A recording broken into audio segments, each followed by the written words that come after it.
from Studio A in Texas, USA. Welcome to the In Wheel Time Show, your all things automotive car talk show. On today's 2-hour program, we'll take a look at Jeeps and the Jeep culture. We'll also have new vehicle reviews of the Jeep Wrangler Diesel and the Dodge Charger Scat Pack. We'll also have our weekly Ram Tracks and Jeep Trails features, along with this week's automotive news. That and more just ahead on another jam-packed 2-hour in-wheel time car show for Saturday, June 27th, 2020. Howdy. Along with Mike Out of This World Mars and King Conrad DeLong, I'm Don Armstrong. So glad that you could join us today. We really appreciate it. This week before the 4th of July, we got a big show planned for that as well. That's going to be next week. But in the meantime and in between time, Mr. Mars, how's your week been? It has been an very interesting week. Mars thought he lost his wallet. No, he did lose it. He did lose it for a while. No. Yeah, but he lost it on his desk. Yeah, man couldn't find it. So what does that say about Mike's desk? Oh, my gosh. I mean, we're talking canceling credit cards and the whole bit. Because and that's then he found the wallet after he canceled all the credit cards. I wasn't going to tell anybody that. Well, Bad enough my wife knows that. Credit cards and debit cards, only to find out that Becky only had $18 cash. Exactly. And no access to the ATM. So, and how has your day gone since that? Oh, let me tell you, I was on the way over here this morning. Everything was running good down Interstate 10. You know, we were talking a week or so ago about traffic flows. Mm-hmm. So I'm coming down Interstate 10. I got my cruise set on 80 miles an hour. Yeah. Mm-hmm. I got a car in front of me. We're in the $50 lane. Right beside me, I'm easing around a truck that's a little bit slower. And in the outside lane, there is an 18-wheeler. And I'm checking my rearview mirror, and there is a car coming up on me so fast.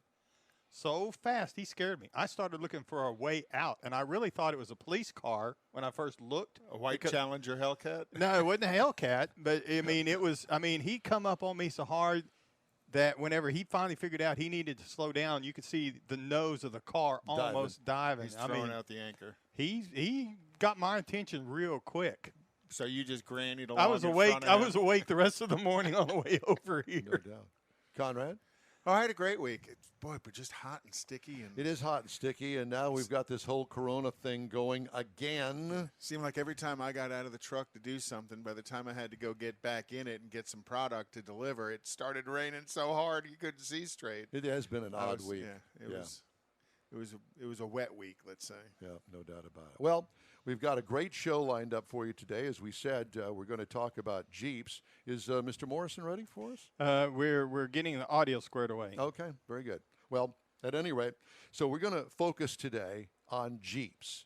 You know, we have been sponsored by Jeep for years and years and years, and we're not doing the show because it's been sponsored by Jeep. It's not that. It's that Jeep has got its own culture. Oh, very much so. Yeah. And passionate owners. Absolutely. Now, I do know somebody that has a sport model, which is the base entry level. And I asked her, the gal that I work with, I said, do you ever take the top off the Jeep? No, I don't do that. Why not? Well, I really don't need to. It's too hot and it's a pain. No. And then Randy and Jen, they've got the top off and the doors off all the time. They don't ever put it on. Yeah, exactly. So there's all the way from people that don't take the top off the Jeep to all those that never have the top on the Jeep, and everything in between. Because lots of clubs around, and of course us being close to the beach, it's always a popular vehicle down at the beach. So as we talk about it, why don't we talk about it with the head of the Jeep brand? His name is Jim Morrison. He joins us live now from the great state of Michigan. Jim, good morning to you, and thanks for joining us. Oh, my. Maybe not. Well, we thought we were going to talk to him, but the sound there, yeah. Michael. And Is that any better? How's this? That's There much you better. go. Bingo. You got us. Can you hear me now? Yes, Yes. we can. Yeah. I see that All you're right. at the ranch, and I assume that you've got a Wrangler up there. Actually, you probably got every one of the Jeep brand vehicles that you kind of like a lot up there, I would imagine. Huh, Jim? Yeah, you know, there's actually a couple of Wranglers and a Gladiator in the driveway. Now- Actually, a Grand Cherokee too. So There you yeah, go. I yeah, can't imagine. all of my kids and my kids' girlfriend and yeah, so it's neat. Well, I'll tell you what, we really appreciate you joining us. I hope the weather is a little bit better than it is down here. It's about 100% humid and 90 degrees outside. And the Sahara dust. Yeah, we just went through a bit of a cold front here last week. Really kind of hovered around the 70s, but it's shooting back up to 90 here today. Okay. Well, So it's a couple of big rainstorms. yeah. Actually washed away all my grass seed. I got to start again. Well, But it gives you something to do besides the jeeping. yeah, that's the neat thing is, this whole idea of getting back out in freedom, everything from take your top off. I went to pick up pizza last night. Couldn't wait to take the top off the Jeep and just, drive 10 minutes to get pizza. But I went wheeling with my boys a couple weekends ago at a off-road park here in Michigan, and the trailhead was packed. Everybody was just, the first weekend it was open, and finally people were able to get out in their Jeeps, and there's such a feeling of community and freedom and fun. It was great to get out, and everybody was being very respectful of distances and all that kind of stuff, but they were all having fun in their Jeeps, which was great to see. Well, that's what it's all about. I mean, the Jeep lifestyle is just that. It is a lifestyle, and you can pick the lifestyle, but we're going to kind of focus in today on the Wrangler because I think that the Wrangler really is the highlight vehicle of the Jeep brand that everybody knows. It's the icon of the Jeep brand. Yeah. When you say Jeep, everybody sees Wrangler in their head, though there's a whole plethora of other vehicles that they offer, but the Wrangler is the one that everybody sees. And, it was a couple of years ago that you came out with the JK model, the new one, and you always manage to one-up yourself when you do a complete redesign. And, this particular Wrangler gets nothing but high marks. And there are significant changes. Why don't you go over a few of the most significant changes underneath the skin of the Wrangler for this current model year? Well, I think that's the best thing about the Jeep brand is the connection with our customers. And whether it be talking to them on the trails or talking to them on the forums or, even talking to them sometimes, in the grocery store parking lot, the Wrangler people are always, very connected to their vehicle, and we try to be very connected to them. And with that, we always have an idea of what we need to do to update it. So, it's a Wrangler. It's based on being the most capable four-wheel drive on the planet. So it became even more capable with the next generation. We improved the breakover, departure angles, the overall ground clearance. We gave it bigger tires, and then it's got a lot of open air freedom too. So we made the tops easier to deal with on a day-to-day basis, made the doors easier to come off as well, and all of those things you think of are very Wrangler centric stuff. But paying attention to what our customers are asking for, that's exactly what they wanted us to do. So we delivered that with the new Wrangler. And then of course the other thing that the customers were asking us for was even more capability, more torque, and more fuel economy. So we've just delivered that with the diesel.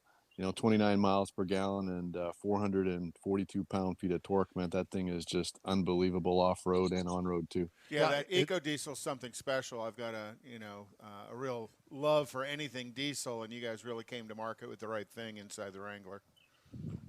Yeah, and not only that, Jim, but I found out this week because I just got out of a Jeep Wrangler diesel that I'm going to review here in a little while, and that diesel engine is specific for that Jeep. It's not one that's pulled out of another vehicle. That engine is made specifically for the Jeep Wrangler. Yeah, the 3-liter is a nice proven engine, and it's been evolved to fit it in a Wrangler. And it was actually a little bit of an exercise to make it work. So it took a little bit of extra time to get it in there. But now that we've got it installed, it's been a real crowd pleaser, so to speak. And we've had a little bit of trouble getting our dealers stocked up with it, just with the timing, but we've been focusing on our customer sold orders, and we've been delivering those, and the customers that have them now are very, very happy with that engine. And I have to say, it's a great piece. You step on the gas and it just rips.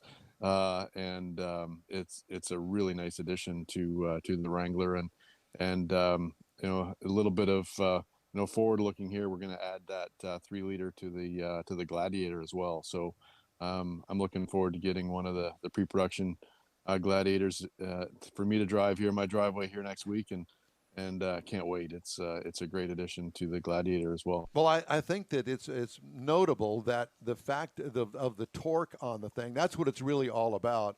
And I have to confess to you, Jim, the press vehicle that I had the diesel in it, and there was a little short break in traffic, and I was trying to get across the intersection, and I made the mistake of nailing it, and the thing burnt rubber. So I have to tell you, I didn't mean to do it, but it's got so much, it has so much torque. It's like a hot rod. Yeah, it really is down in that low gear. Yeah, you're right. I mean, it's 442 pound-feet of torque in a vehicle that is as light as a Wrangler. We built it because we wanted to be more capable, and that's what the enthusiasts were keeping, honest. They were like, "Oh, give us a diesel in the Wrangler, give us the diesel in the Wrangler," and you know what? They were absolutely right, because a Wrangler's got to be all about capability, which it delivers. In fact, I drove the Wrangler on the Rubicon Trail with the diesel here at the end of last fall, and it went up. I hate to say it, Cadillac Hill. It's a really steep climb up the Rubicon, and those that have been on it know it's probably the most incredulous trail you could find here in America. And I did it in high, 4 high. I didn't even need to put it in low. The Jeep had so much torque, it was just walking up the rocks, and people couldn't believe it. And anything, with that kind of torque, 442 pound-feet of torque, anything with that kind of torque usually had, a V8 swap in their Jeep, or, and would have multiple, jerry cans of gas just to even get them through the trail. We drove this Wrangler, and actually we had a Gladiator too, with the diesel. We drove it from Lake Tahoe to the trail, went all the way to the trail, through the trail, 2 days, and then back to Lake Tahoe, which is a 2-hour drive, and it still had half a tank of fuel. Oh my gosh. Just unbelievable. I'd read somewhere in some of the reviews, I was doing my research this week, and somebody mentioned that they were really concerned about the diesel and being able to control all of that torque on the trail. But because of the transmission and the gearing, all of the things that you guys, and attention to detail that you've placed on the actual drivetrain itself, they were concerned that it would not be able to be controlled the way that they wanted it to. But as it turns out, after they drove it, they said it's got more control than any of the other engines that you've got, and they were quite surprised at that.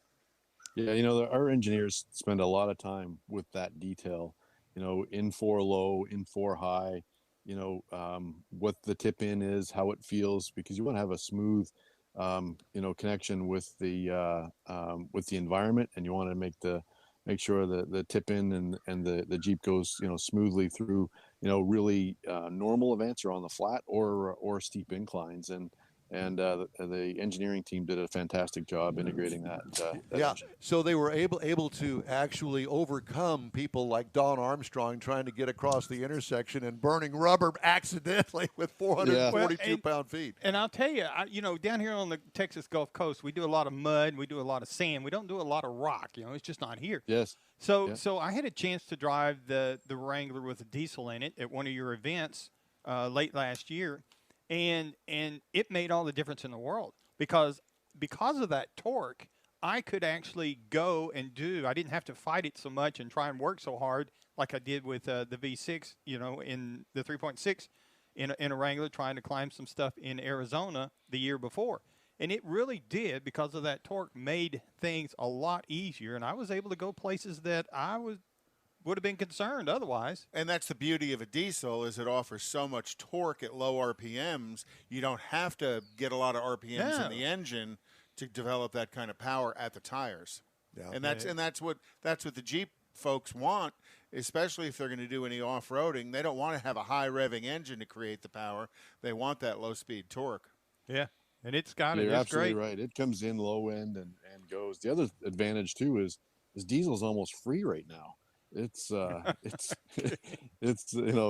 actually at the low point that I've seen in a long time with it was 260 here in Michigan last week. So for a gallon of diesel, I think it goes a long way, over 550 miles range in a Wrangler. It's so incredible. Jim, we're out of time for this segment. We're going to touch back with you in about 15 minutes, and I want to talk about the Jeep lifestyle. And I know that you've immersed yourself in a lot of clubs. You've gone the Rubicon Trail. You've done all of that, and you know these Jeep people. And I want to touch on that at the bottom of the hour. Are you good with that? Yeah, no, that's fine. It's not just a Jeep T-shirt. We live. Yeah, Them too. exactly. So I got a hat too. So yeah, I'm glad. We're glad to see that. Okay, Jim Morrison, thank you so much. We'll touch back with you here in about 15 minutes or so. We appreciate it. Jim Morrison, head of the Jeep brand. All right, just ahead, we're going to review the Jeep Wrangler diesel, and we'd like to invite you to join us each and every Saturday for our live show, 10 a.m. to noon on Facebook and YouTube, and catch our podcasts on your favorite podcast channel. In Wheel Time continues after a quick break. Man, I love my kids so much. I once sat for 3 hours in the cold rain to watch her soccer team lose by 18 goals. I love my kids so much, I once used a tube to suck snot out of her stuffed nose at 3 a.m. You win. Love your kids? Love them enough to make sure they're in the right car seat. From toddlers to tweens, visit nhtsa.gov/the right seat to find the right seat for their age and size. Keep them safe. Visit nhtsa.gov/the right seat. Brought to you by the National Highway Traffic Safety Administration and the Ad Council. A social distancing tip. While the CDC urges you to avoid close contact, like hugging or shaking hands, there are other non-physical ways to say hello. Wave, wink, use sign language, salute, smile, give the peace sign, throw up an air high five, do jazz hands. Remember, stay a minimum of 6 feet or 2 arms length away from others, and stay home if you can. For more info, visit coronavirus.gov.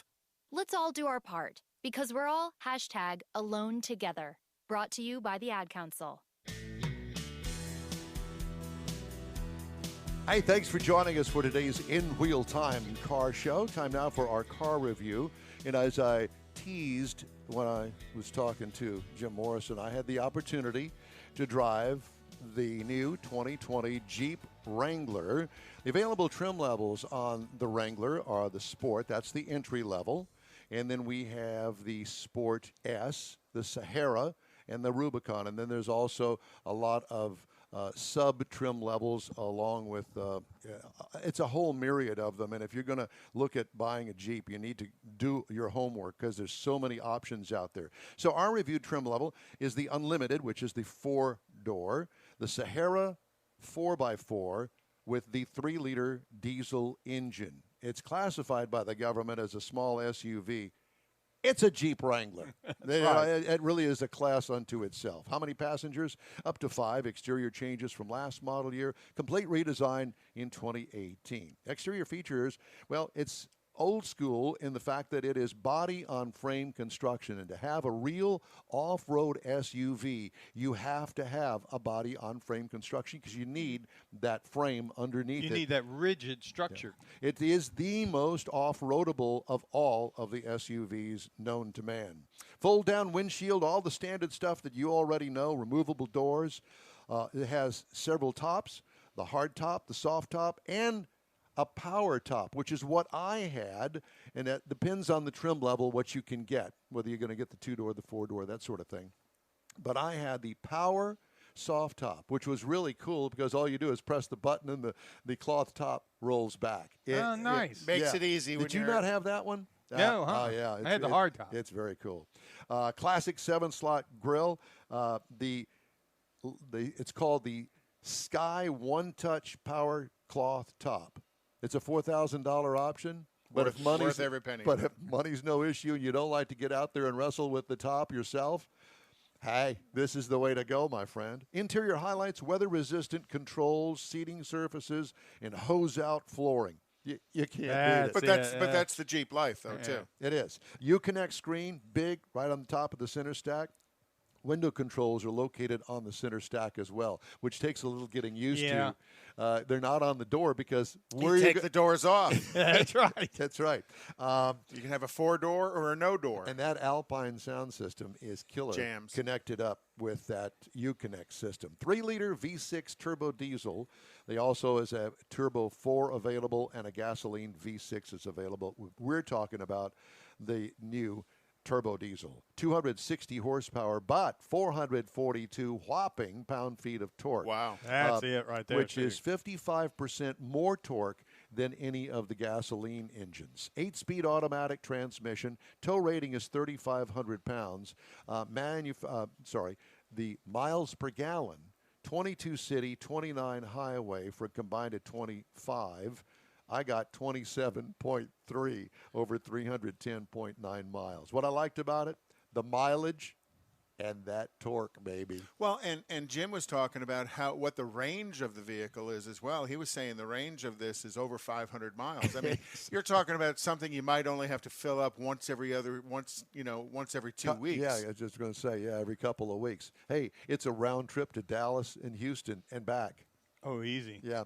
Ride and handling, more car-like highway ride than pre-18 models. They really worked on that, and the ride is actually very good. Yeah, well, they're listening to the customer. They're listening to the Jeep customer, and that's what they're asking for. So the base trim price on this particular is $38,645. The price is tested. Of course, this is all loaded up Sahara, $56,750. The base model price, you can get into a Jeep, the sport model, as low as $28,295. You want to get yourself immersed into the Jeep lifestyle and you want to buy a new one, hey, $28,295 will get you there. And that's what a lot of people do. If they're going to get a little more serious, they really want to put some body lift kits in it and really get into that, they start with that. So, competitors, are there any? No. Not really. I'm sorry. So No. Ford is coming out with the Bronco as a 2021 model.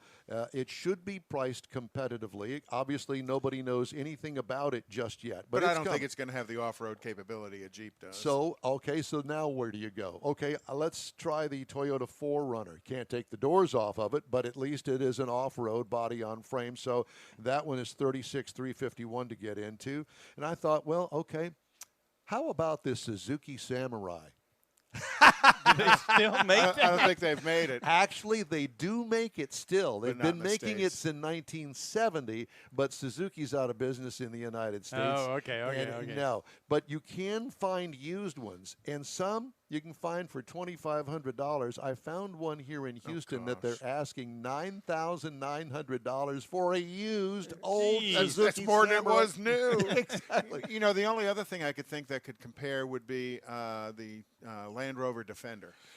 Because Okay. that's an off-roadable, but you're talking about something that starts Yeah. in the upper 50s, low 60s. And then, and I read a story. There's some rumors going around that Toyota's thinking about bringing back the FJ. Well, that'll be the third generation of FJ. Well, it's a rumor. Well, at any rate, so that's the review of the Jeep Wrangler Sahara with the diesel engine. I want to remind you. I have one question. Yes. Did you get the Jeep Wave figured out? Because all the Jeep folks tend to give themselves a nod or a wave.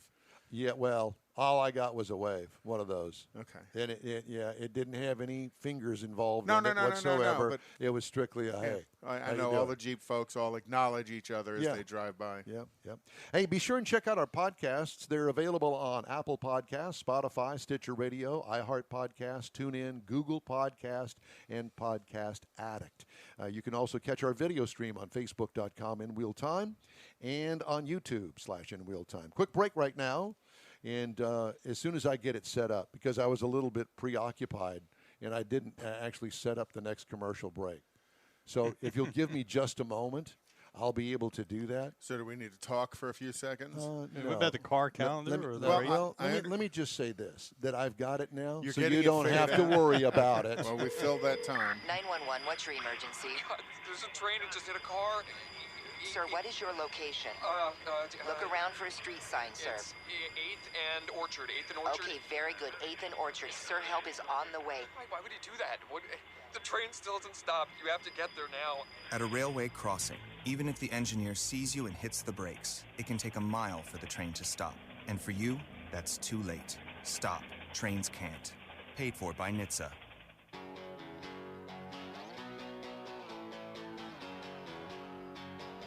Hey, thanks again for joining us for today's In Wheel Time program. We're on the air every Saturday from 10 a.m. to 12 noon, and we sure appreciate you joining us today. Okay, let's talk about the car calendar and the racing calendar. Now, here in Texas, we've had to kind of scale back a lot of things because apparently COVID-19 has blossomed into the out of control thing. Yeah, and here in the Houston area where we're talking to you from, they've actually gone to code red here, code 1, which is like, okay, it's time to adding some of the restrictions back on. Yeah, kind of forced masks and stuff as well. So, yeah.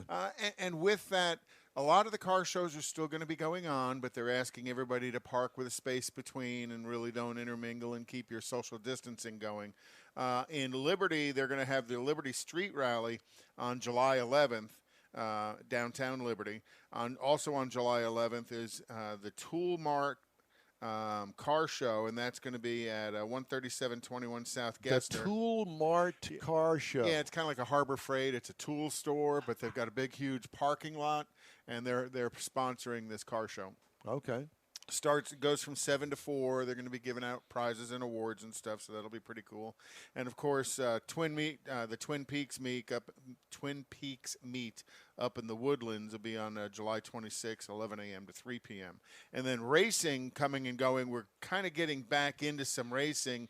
Formula One starts next weekend. The Grand Prix of Indianapolis, which is the road course at Indianapolis, is next weekend. Are they going to have fans there? Well, I don't know if they're going to have fans there now, but they were going to have limited fan attendance, so they're not going to sell. It's not going to be full grandstands, but there'll be some. You got to think at Indy, it only seats like 250,000 people, so if they even keep it down to a couple of thousand people, I was going to say, fans. talk about social distancing. You wouldn't even be able to go, hey, how you doing over there? Right. Be using flags. And then in a couple of weeks, IMSA is going to be back at Sebring. They're going to be next weekend. They're going to be at Daytona. Indianapolis is going to be on the 12th. NHRA is going to be at Indianapolis on the 12th of July. And then Richard Tomlin and the Houston SCCA is going to be doing their autocross down at Greyhound Golf Park on the 12th as well. So if you're interested in taking your car out on a solo course, just again coned out in a big parking lot, go down there and check your car out. When is that? On the July the 12th, down at a Greyhound Golf Park, and it starts at 7 in the morning. Is that a Saturday or Sunday? I think that's a Sunday. Oh. Yeah, the 12th's a Sunday. Well, now that I got the clutch fixed in the Corvette, might have to. Well, it'd be worth a try. I mean, I would bring your air compressor as well because you're going to need to adjust your tire pressures as you go. We'll got be it talking right there. about we'll be talking about that in Conrad's Corner. Okay. So that's what's going on in and around racing and future events, and we'll talk about the calendar Well, I later. did also want to mention to you is that, and you didn't ask, how did it go at the racetrack I was last going. Saturday? It's actually the first thing on my list, but I knew you'd get us there. Okay. You had that confidence in me? Absolutely. So, nice save. So, yeah.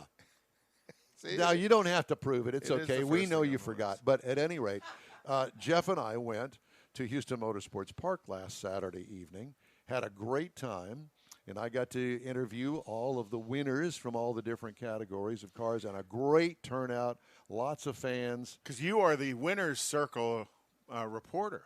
You're there down there at the right down there in the nitty-gritty. In the nitty-gritty. I love every moment of it. But I got a note from Gina because, that whole racing series, Texas Short Track Racing Series, is now under the NASCAR Home Tracks flag. Congratulations. And she told me that they're going, no fans in the stands, so they're going to have a race next weekend, but no fans. So it's going to be for the racers only. So do you get to go? I'm probably not going to. As the interviewer? No, I can't in imagine. The winner's circle? We haven't talked about it, but I don't know why I would do that. Because you can. Free ticket. Hey, come on in. Right. And you got to bring Jeff. He's your gaff. He is. Or GIF. What are you, Jeff? 5'11". He's 5'11". That's perfect. All right. Well, we're going to take another quick break, and we want to remind you that if you'd like to share your car-related info, all you have to do is send it to info@inwheeltime.com or through the In Wheel Time Facebook page. Up next on the In Wheel Time Car Show, we're going to rejoin Mr. Jim Morrison, the head of the Jeep brand. We're going to talk more about the Jeep culture. Stay with us. Is your business or company looking to stand out in a crowded advertising market? Looking to reach the real auto enthusiast? You found it. You're listening or watching In Wheel Time, and so are your fellow enthusiasts. The In Wheel Time Car Show now reaches 500,000, and we can put together a marketing plan that will engage them in your product, business, or service. To get the tires rolling, just shoot us an email to our marketing director, Jeff Zekin. His address is jeff@inwheeltime.com.